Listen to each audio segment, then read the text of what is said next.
Welcome to Touch to Click. In this video, we'll show you how to turn off Wi-Fi on Windows using quick and simple methods so you can disconnect from the internet whenever you need. Now let's get started. Method 1. Step 1. Look at the taskbar located in the bottom right corner of your screen, where Windows shows network, sound, and battery icons. This area gives you fast access to common system controls.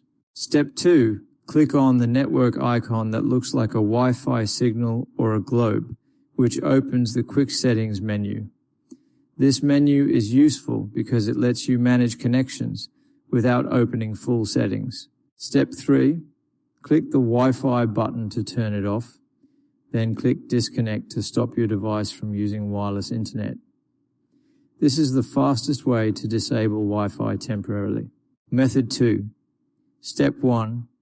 Press the Windows key and the I key together to open the Settings app, which is the main control center for Windows.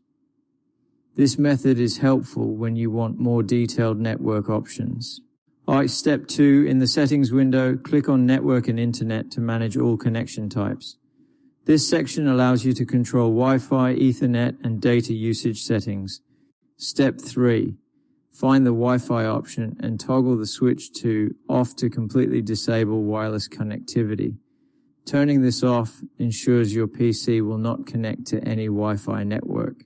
Step 4. If available, use the Turn Wi-Fi back on option to choose manually in 1 hour or in 1 day. This option is useful if you want Wi-Fi to re-enable automatically later. Thanks for watching, and don't forget to subscribe to Touch to Click for more helpful Windows tutorials.